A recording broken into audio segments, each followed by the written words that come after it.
The outcomes that are listed are going to give you an idea of what we want to pay attention to, and that will be looked at again at the end of the chapter.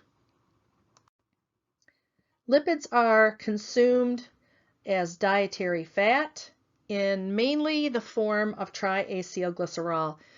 Triacylglycerol is also maybe referred to as a triglycerol or triglycerol, and majority of dietary fats are going to be in the form of triglycerol or triacylglycerol. There's some phospholipids and also a small amount is cholesterol.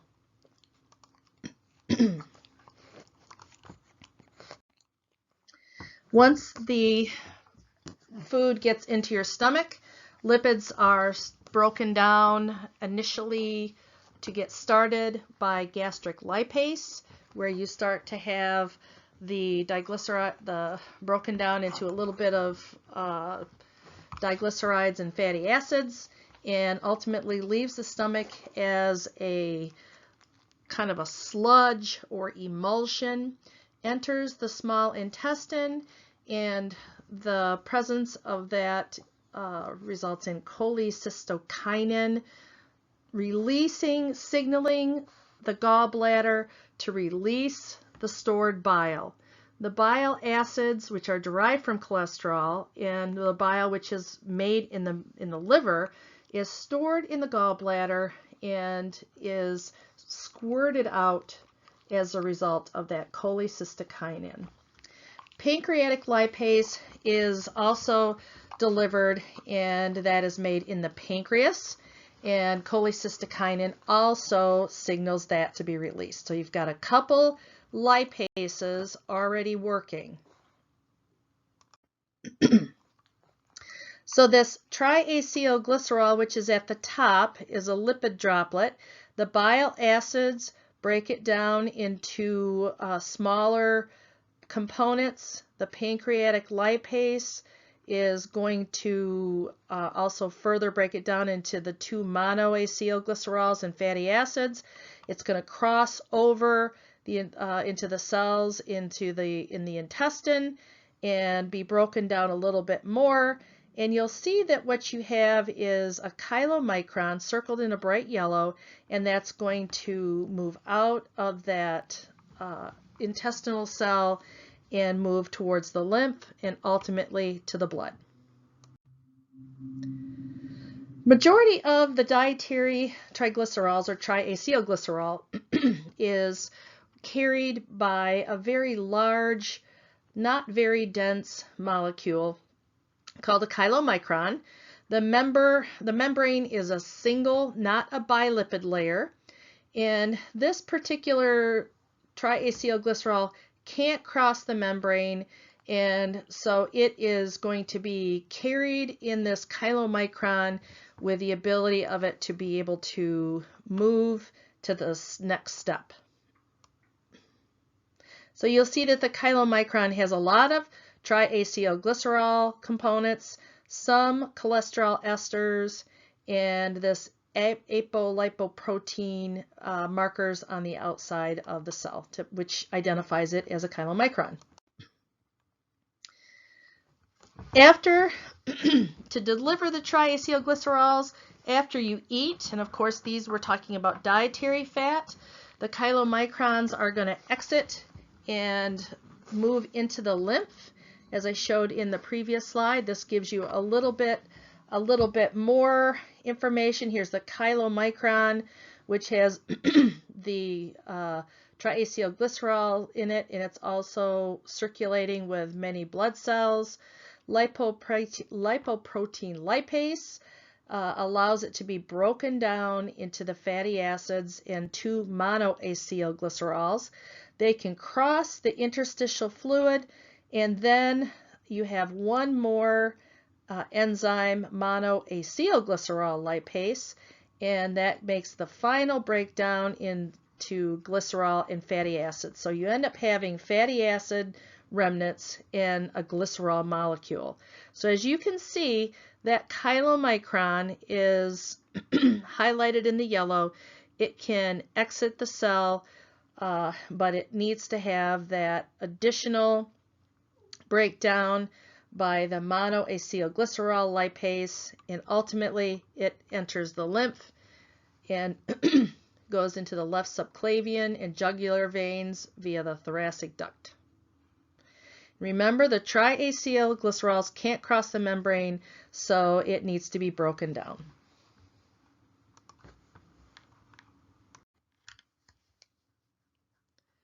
There are other lipids that are digested, absorbed, and distributed.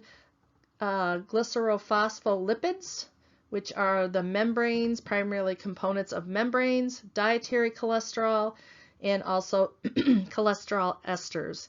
And these components are also part of the story about lipids and how they're handled, but you can see that cholesterol can get into those cells, the small intestine cells, relatively easy. Some are converted. You can see that some dietary cholesterol is converted ultimately to the cholesterol esters, and those become part of that lipoprotein.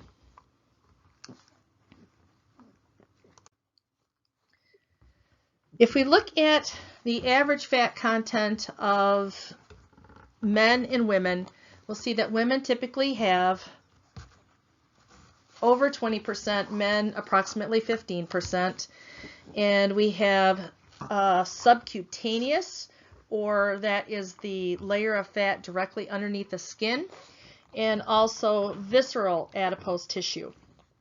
That is found deeper inside of the body. So the subcutaneous is what we assess to estimate percent body fat with skin fold calipers. The visceral adipose tissue can be estimated using the bioelectrical impedance, and that will give you an estimation of that visceral adipose tissue. Majority of our body fat is white, or it can be appears to look yellow, and we have a very small amount of brown adipose tissue. It's brown because of the number of the dense capillarization and the heavy amount of heme that is in it. We have quite a bit as young as infants. It's necessary, as we'll talk later. It has a higher heat component to it in infants because they tend to have less body fat and more body surface. They need to have an additional help with regulating body temperature, and brown adipose tissue or adipose fat is what is involved with that. In the adipocyte, you have a fat reservoir that is a droplet, a very, very large droplet, and the droplet itself is coated with perilipin 1. And you can see the adipocyte has just basically a very large lipid droplet. We will synthesize triacylglycerols after we eat, and we will break down triacylglycerol when we're either exercising or in a fasted state. In the adipocyte, the triacylglycerol is synthesized with one trigger is an increase in insulin, and that insulin secretion is the result of the elevated blood glucose in a fed state. That glucose, once insulin binds, is entered into the cell and will undergo glycolysis. One of the intermediate steps, or one of the steps in glycolysis, is the production of dihydroxyacetone phosphate. And when that is able to be converted with the addition of NADH and another hydrogen ion, the enzyme glycerol phosphate dehydrogenase will be resulting in glycerol 3-phosphate. And glycerol 3-phosphate is the step that is part of the addition of those acetyl groups. So you have that glycerol 3-phosphate, you have the 2 acyl-CoAs indicated on the bottom left-hand side, and then you are able to ultimately move to the production of a triacylglycerol. After eating, this is the preferred direction of triacylglycerol movement. It's moved into storage, and so the glucose enters the cell, makes that base of dihydroxyacetone phosphate and conversion to glycerol 3-phosphate, and then you start to add those acetyl coenzyme fragments, and ultimately you end up with a couple more enzyme steps. You end up with a triacylglycerol. And this is when you're in a fed state.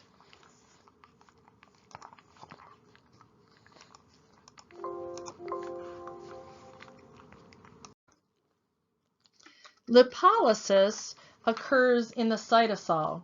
And what we have here is 3 key enzymes. And so when we break down our triacylglycerol into its components, we end up having a glycerol backbone with 3 fatty acid chains.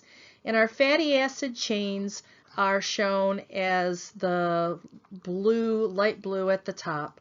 So our triacylglycerol undergoes one enzymatic step, and that's ATGL, or adipose triacylglycerol lipase, and that results in cutting off the taking off one of those, the acyl groups. And then the next step is hormone sensitive lipase, and once hormone sensitive lipase has been activated, then the monoacylglycerol lipase can step in. And what that looks like on the cell is in the next slide. So here we have a nice representation of what happens during exercise, which is going to speed up the breakdown of fat in in the lipid, in our adipocytes. So on the right hand side, you can see letter A. You have just the resting. We have a triglyceride with 2 proteins that are, or 2 gray circles. The CGI51 is a protein, and the PLIN1 is the coating of the droplet, and they are bound together. When you have exercise initiated, you are going to have a phosphorylation of each of those 2 proteins on the triglyceride side, which means that you're allowing that enzyme to activate or to interact with the triglyceride site. So that CGI58 is phosphorylated. It binds to the ATGL, which is that adipose triacylglycerol lipase, and then the hormone sensitive lipase, which is phosphorylated, and the PLIN1 are phosphorylated. It attracts that hormone sensitive lipase to the surface, and then you have the ability of those 2 enzymes. Step 1 is to break off one of the fatty acids, and you'll see in letter C the fatty acid is released outside of the droplet. It becomes a diglyceride. That is when hormone sensitive lipase takes action, and then it allows it to be formed, takes off another fatty acid, and now it's a monoglycerol. And then you have the MGL, which is monoacylglycerol lipase. That's going to hydrolyze that glycerol, and you have your final third fatty acid released, and there goes your glycerol. So when monoacylglycerol lipase hydrolyzes the Mg into the fatty acid and glycerol, it can be released into the cytosol. On the left-hand side, you can see that the beta adrenergic receptor is activated through epinephrine, and basically what you're doing is you're activating cyclic AMP. And cyclic AMP is really critical in lipolysis.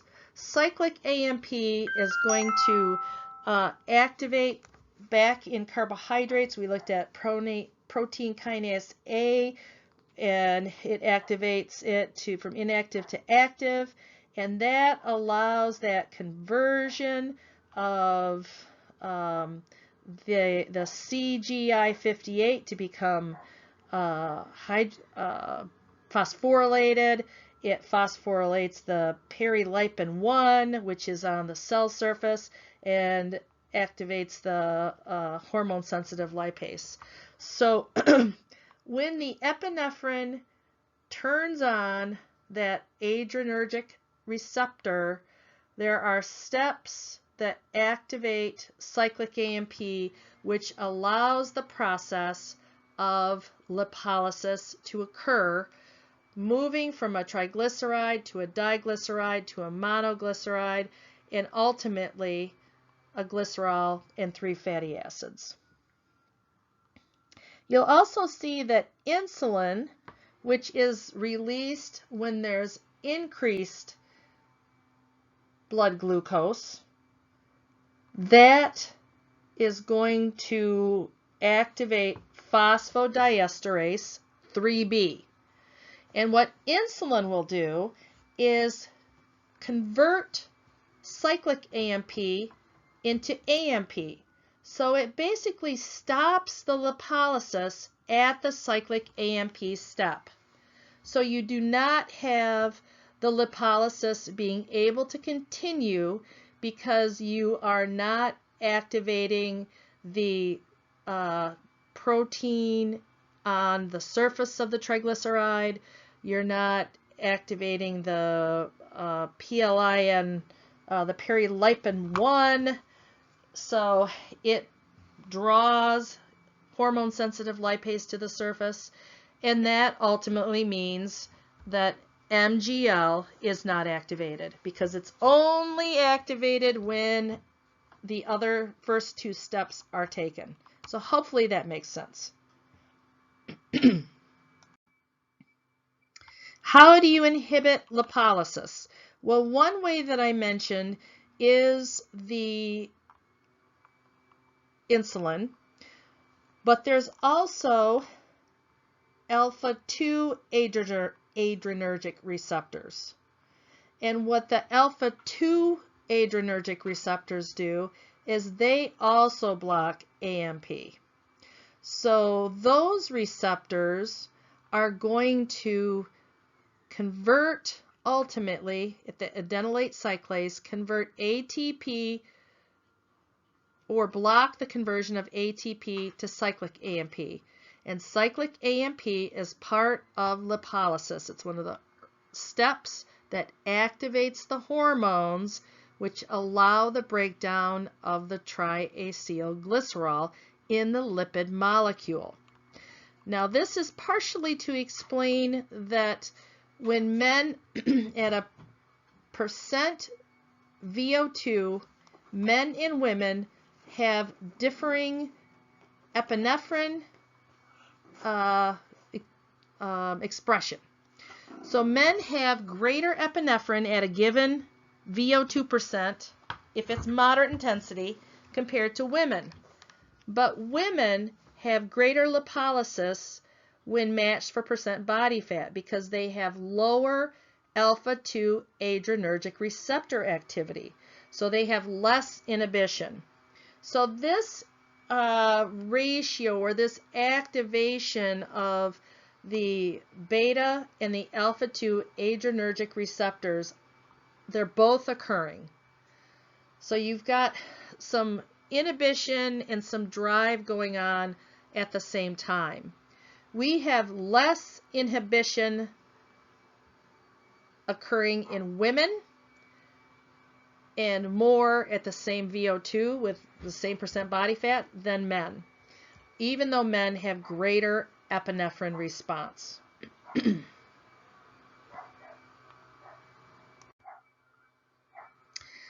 Insulin, this shows you the steps that occur of how insulin inhibits lipolysis. And remember, insulin is secreted when there is plenty of fuel. We don't need to release lipid because there's a fed state. We have plenty of fuel in the bloodstream. It's time to put it away.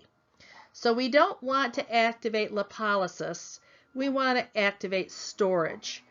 And the process that happens is through this, ultimately, the PKB, which I mentioned in the protein kinase B, which is blocking, basically, it is inhibiting lipolysis by converting or stimulating the conversion of ATP or cyclic AMP to AMP. So it inhibits lipolysis. And I have that in this second inset. So you can see when someone has the adenyl cyclase is the enzyme that brings ATP into cyclic AMP. And when that PKA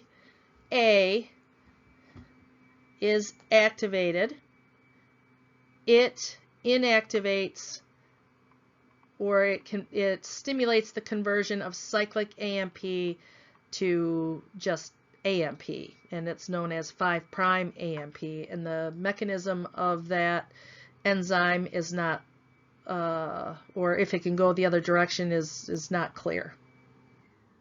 So insulin blocks, basically reverts cyclic AMP or into just regular AMP and stops lipolysis at that point. But exercise does speed up lipolysis in the muscle. We have the intermuscular triacylglycerols are stored similar to the glycogen granules. They have many droplets rather than one big droplet in an adipocyte. And the type 1 fibers are going to be preferential with metabolizing because they have a specific enzyme that's going to be active, the ATGL, or adipose triacylglycerol lipase. When we look at how fat moves through our system or metabolizes, we're going to look at number 1, which is in the bottom. That's our dietary intake of triacylglycerols. In our adipose tissue, we have those triacylglycerols cannot exit the adipose tissue. It has to be broken down into glycerol and the 3 fatty acids. The fatty acids can move directly through concentration gradient to the blood. It cannot circulate in the blood unless it's attached to the big protein, albumin, and that's one of the key points of albumin, is that it is helps to carry fat. The glycerol can also go in the bloodstream, and ultimately that glycerol can move to the liver, which is number 3, and as it moves into the liver, it can be, if you add ATP, you can make glycerol 3-phosphate and ultimately convert it to glucose via gluconeogenesis. So that glycerol goes back to the liver and can be made into fuel.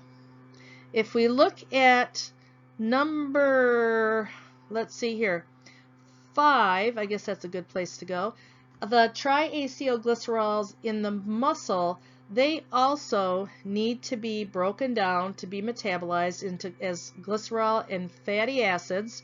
They do require some transport binding or binding proteins.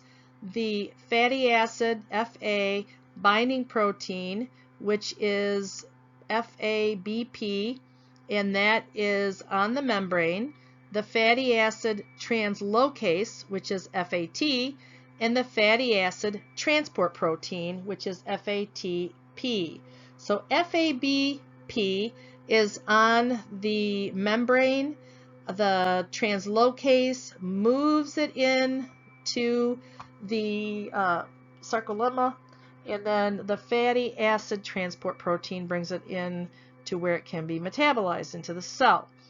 And so you notice that both glycerol and fatty acids can move into the muscle, or it can be broken down in number 5 into glycerol, fatty acids. And so ultimately those two are going to be metabolized ultimately to carbon dioxide, whether they come from the bloodstream, from the breakdown from adipose tissue, the glycerol and fatty acids there, or the triacylglycerols in the muscle itself.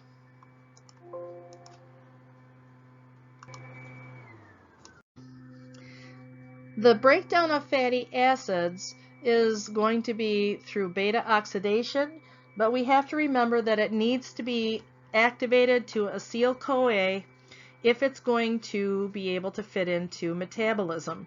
And so the acetyl-CoA has to be moved through the outer mitochondrial membrane and then moved into the mitochondria through that space by carnitine.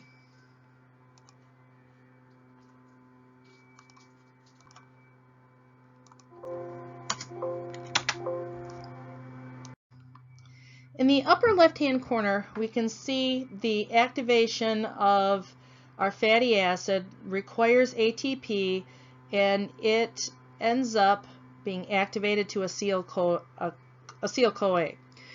And to be able to get from into the mitochondria, the two membrane, inner and outer membrane, it does take a carrier. And fatty acids enter the mitochondria through the outer membrane with a carnitine acetyltransferase 1. And you'll see that the acetyl-CoA becomes broken. The coenzyme A gets taken off and carried by carnitine. The carnitine takes that acyl group, moves it through the inner membrane, and involves carnitine acetyltransferase 2. Then the coenzyme A attaches back onto that acyl group, and now it's on the inside of the mitochondrial matrix, and it's good to go. So what you have is you have carnitine being circulated around and utilized as a carrier of that acyl group from the outer membrane through that translocase protein, or that translocase membrane protein utilizing another enzyme, and it gets carted out. So what you have is carnitine is important for supporting the movement of that small chunk of the fatty acid inside the mitochondria. So the question is, can carnitine be an ergogenic aid for performance? Can it help with moving more fatty acid remnants inside the mitochondria to be able to be oxidized to generate ATP?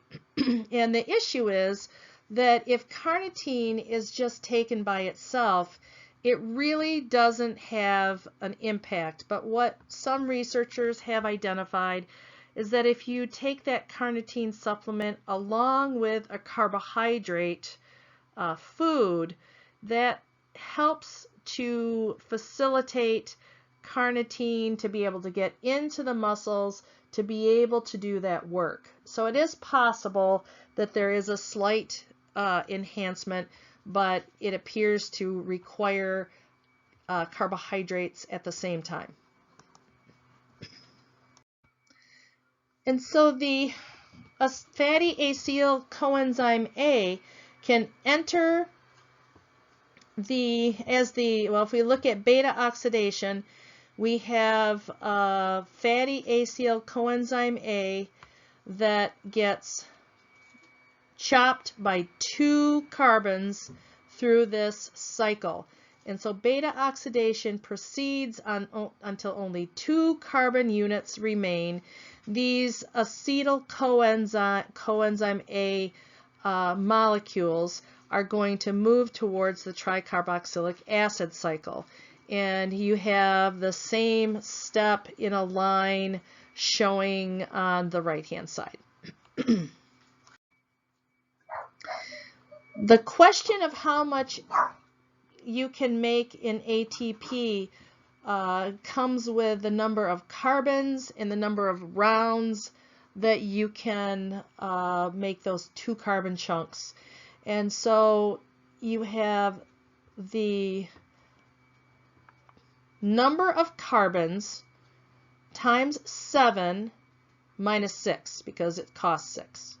So if you have palmitate, which has 16 carbons, it's 7 times 16 minus 6, that would be 106 ATPs that would be produced from that particular fatty acid. To degrade or break down an unsaturated fat, it just requires another step that is necessary for handling that odd number of carbons, and it depends on how many, you have. The number of double bonds that you have is going to determine the enzyme need. You get slightly less ATP than saturated, but it's very, very small. Negligible difference.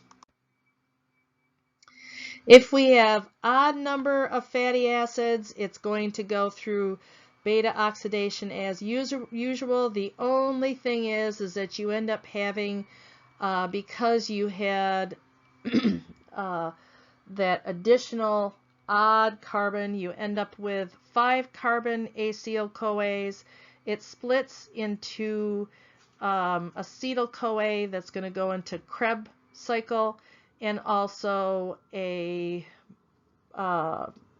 intermediate that's going to be able to fit in as succinyl-CoA, which is part of the Krebs cycle. So what you'll see is the coenzyme A, acetyl-CoA, can enter into the Krebs cycle. If you have an odd number of fats, you end up having that last set of succinyl coenzyme A, so it just fits into the Krebs cycle in a different space. The synthesis of fatty acids is different. The only thing I want to mention about this is that it does happen in the cytosol, and you can see that you have fatty acid synthesis is the enzyme that's involved throughout this. It happens in 2 carbon additions through different steps than what is in the degradation. So it's not just the opposite of degrading, it actually is a different process. If we look at palmitate, which is a 16 carbon backbone fatty acid, we have on the left hand side the requirement of 2 ATP. It goes through beta oxidation, makes its ATP, and you end up with 8 acetyl coenzyme A's because it has 16 carbons. So it'll be 8 sets of 2. If you're synthesizing it, it takes 15 ATPs to make it, and also 14 NADPHs. So the biosynthesis is more energy costly than the oxidation of a fatty acid.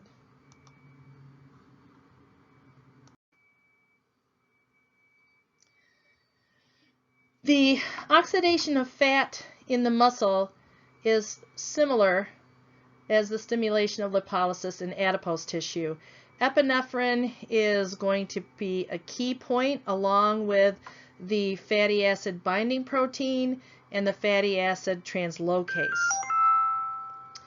The muscle has more blood flow, and so you can get more fatty acids delivered to the muscle, and you also have a greater concentration of those binding proteins and translocating proteins in the plasma membrane.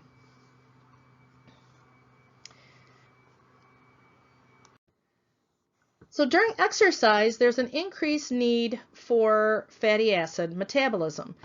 And this particular slide shows what the arrival of fatty acids are in the plasma due to a bout of exercise at varying exercise intensity. So the plasma fatty acid concentration is on the x-axis and time is on the y. 25% VO2 max is going to be a very low demand for fat metabolism. We're probably going to be able to make sufficient fat requirements by utilizing what's in the muscle itself. And so there's very little stimulation for the liver or the adipocytes to really release fats.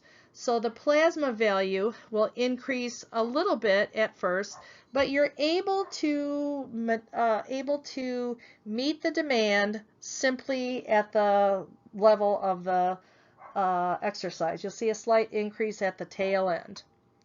At 65%, you'll see often an initial drop because the utilization of the muscle triacylglycerol is faster than the stimulation of what's released from the adipocytes, and we've got quite a bit of work to get that fat released, several metabolic steps, along with the process of beta oxidation, transferring the fat within the mitochondria. So there's some activation and some time in place. So you'll see some initial drop in your plasma values, but then as lipolysis catches up, you'll see an increase, and then you'll see this big spike afterwards, which has to do with that increased release from the adipocytes, and a decreased demand.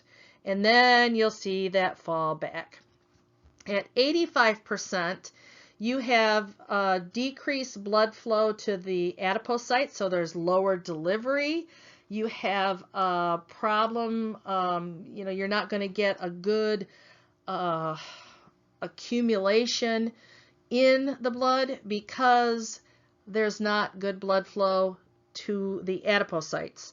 So you'll have an increased take-up from the plasma, utilizing what's in the muscle itself, and then post-exercise, you have that spike again because you're utilizing less, and then you start to vasodilate to the adipocytes. You get a little bump, and then it starts returning back to normal. So that's what we should see normally. So the intensity of exercise is going to be a big influence in terms of the fat that is found in our plasma.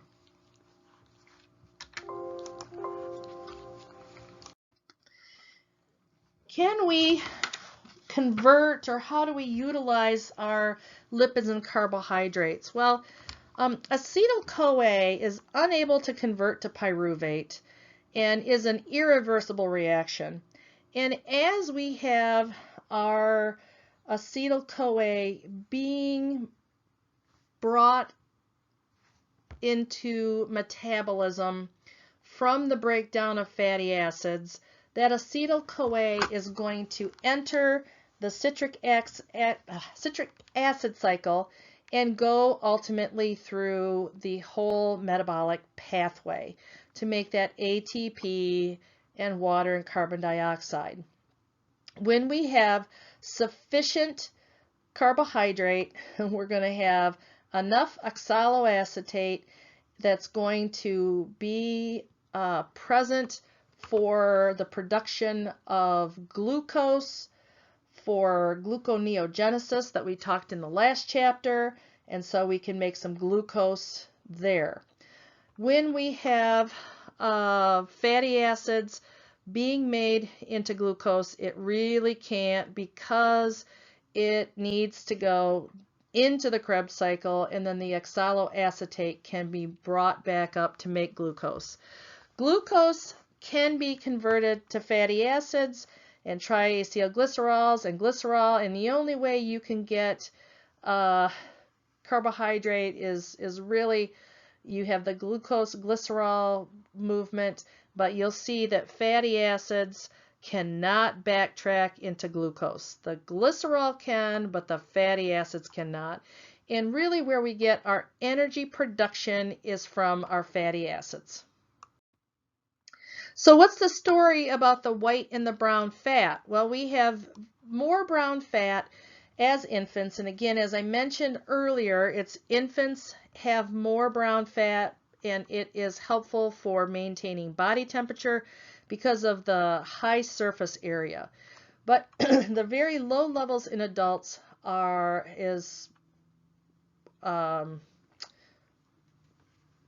what has happened with evolution. The brown fat has more capillaries, more heme, and so it has a different kind of appearance, or a darker or browner color. It has a lot of lipid droplets rather than one large one, and it has a specific gene that is expressed that expresses this uncoupling protein A, or UCP1, or otherwise known as thermogenin. And that is a way of getting, it's given that name thermo, gives you the sense that it has a heat component. You'll see that in the inner membrane of the mitochondria, UCP1 is that uncoupling protein A, or protein 1, and that allows the hydrogen ion to be able to move into the mitochondrial matrix, and you'll see there's a transport of that hydrogen ion back into the membrane. So you have the cycling of that hydrogen ion to be able to make ATP, convert ADP to ATP with ATP synthase. This gene, or uncoupling protein, results in a creation of heat, and that heat is dissipated and is associated with non-shivering heat production. And so you don't have the shivering, but you have the heat production. So ultimately what it does is it allows the bypass of, or the coupling of, oxidative phosphorylation from the production of that ATP. It allows the hydrogen ion to move back in to the intermembrane to be able to circulate around to make ATP. So it uncouples the electron transport chain and allows that hydrogen ion to shuttle through with that ATP synthase complex on the inner mitochondrial membrane. How do we carry our lipoproteins in our plasma? It has to do with the density. So the densest are the HDLs, and the least dense is the chylomicron. Those are the floaters. Remember, HDL has a larger amount of protein. All of the components have triacylglycerol, cholesterol, phospholipids, and proteins, and they're marked by a major apoprotein, and that is primarily on the surface of the molecule. And so you'll see that HDL primarily carries protein, LDL carries primarily cholesterol, VLDLs are triglycerides, and as are chylomicrons. The role of the lipoproteins are to allow fat to be transported, and each fraction plays a different role. The chylomicrons are there to carry the dietary fat. They are absorbed in the or are accepted via endocytosis at the liver, and we have the chylomicrons then are going to be released as VLDL, and these deliver the triglycerides to the extrahepatic or non-liver tissues. You'll see in the left that that VLDL under lipoprotein lipase is made into an intermediate IDL. Lipoprotein lipase and hepatic lipase then converts to an LDL. And remember that LDL is primarily cholesterol. That remnant goes back to the liver and it can be utilized again.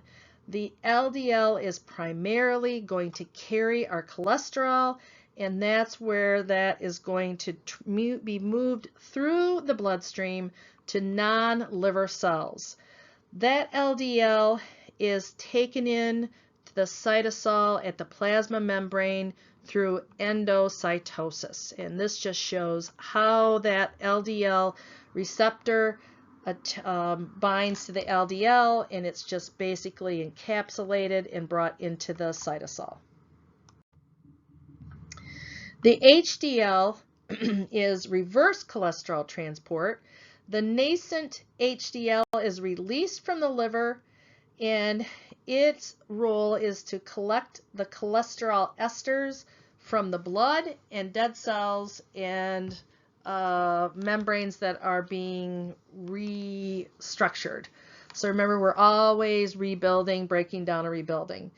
The HDL will deliver the cholesterol to the liver and pass it on primarily to the VLDLs.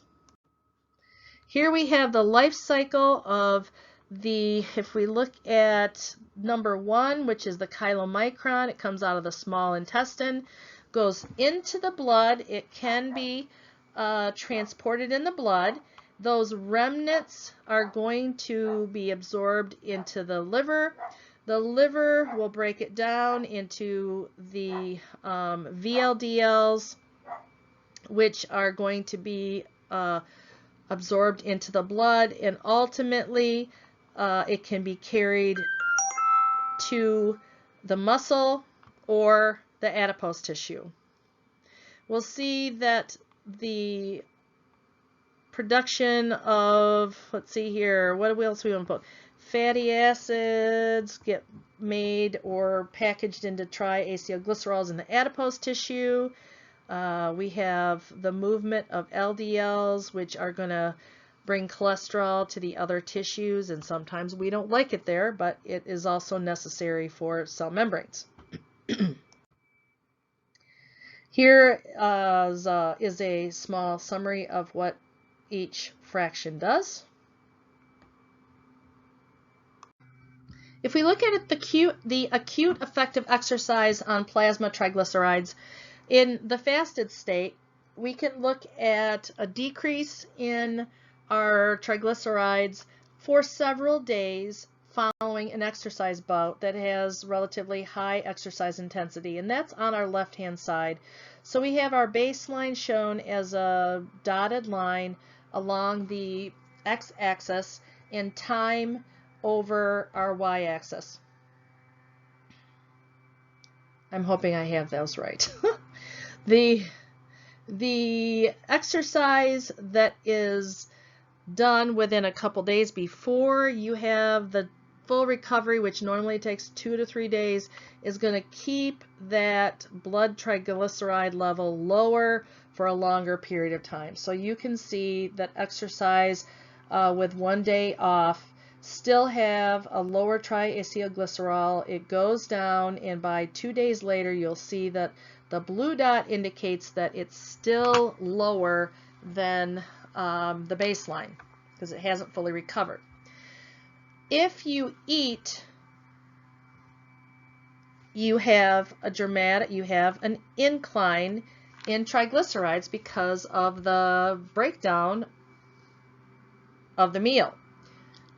So whichever one we look at, if we look at the black line, we'll see that you have an increase within 2 hours. At 3 hours it pretty much peaks, and then it starts to get taken up from the blood and stored or used. The blue area is if somebody exercises before they eat, and you'll see that you have a lower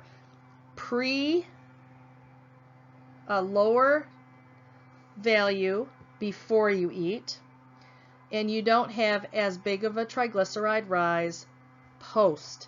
That area under the curve is smaller in the post-exercise meal than the non-exercise meal. So that's an interesting effect of exercise on plasma triacylglycerides. Chronic exercise is going to have a plasma triacylglycerol value effect of it being lower for trained individuals. It's small, but clinically it's significant.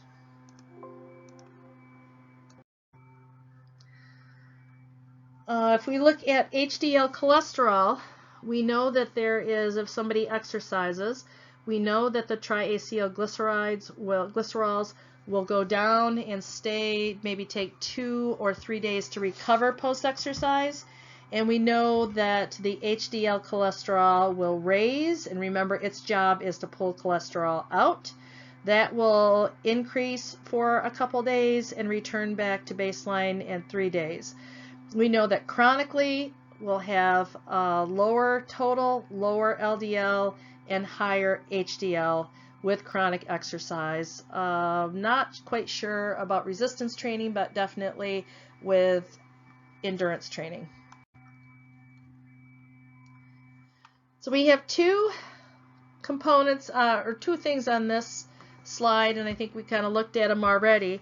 And that has to do with the oxaloacetate, which is one of the intermediates in the Krebs cycle. It is the step right before acetyl-CoA enters and gets into the citrate component. So it's the intermediate there. If there is sufficient oxaloacetate in the liver, you are going to be able to make glucose and have glycolysis to pyruvate in acetyl-CoA and ultimately get your Krebs cycle. If you have sufficient carbohydrates, that excess need for oxaloacetate is going to be met because we have it available to make enough oxaloacetate. It's the key for gluconeogenesis in the liver. So for this metabolic process to occur, remember acetyl-CoA cannot go backwards into pyruvate. That carbohydrate needs to be available for gluconeogenesis in the liver, and we're going to have the ability to feed into the Krebs cycle. In B, we have insufficient carbohydrate. We're going to have an inability, because that oxaloacetate is going to be shuttled or utilized in the liver to make glucose, because we don't have enough carbohydrate stored. So we need to use not the glycogen that's there, but we're going to need to use that oxaloacetate to get our glucose. We need that glucose. So we're going to have to rely more on the fatty acid conversion to acetyl-CoA. But because we don't have enough carbohydrate, our oxaloacetate is going to become limiting. And if it's limited, Krebs cycle is going to be impacted. So the outcome to be able to continue to make some ATP is the increased production of ketone bodies. So ketone body production is going to increase. During exercise, no matter what, we're going to be making these ketone bodies, especially noticeable when we do not have enough carbohydrate available. The metabolism of the ketones, and here we have the ketone production. We have the acetyl-CoA at the top arrow, the two acetyl-CoAs, which ultimately are going to be progressed, or they're going to progress down to 3 ketone bodies: acetone, acetoacetate, and 3-hydroxybutyrate. The acetone is going to be exhaled, and that's where you have kind of a fruity breath. If somebody is in ketosis, they're having a high level of activity with ketogenesis. They are going to have, especially a diabetic who doesn't have enough carbohydrate, they're going to have this production of ketones. The exhaled through the lungs is that fruity acetone. The acetoacetate and hydroxybutyrate are going to be broken down through some enzymatic steps into acetyl-CoA. So we have our ketolysis of our acetoacetate. We have 2 ketones ultimately being broken down into acetyl-CoA. So ketogenesis, how do I make those ketones? And what are we going to do with and breaking down, and how do we break down those ketones once they're made? So what we should know by the end of this chapter is the factors that speed up lipolysis and the factors that slow it down, how exercise impacts our fatty acid degradation, and we're going to go back to epinephrine, how to calculate the ATP synthesis, and it was a slide of 7 times n minus 6. The production of triacylglycerides, how triacylglycerol is broken down to make energy, how exercise impacts those lipids, the lipid concentration, so we know what to expect, and what is up with ketone bodies and how exercise can influence that value. And that's all I have for you about ketones.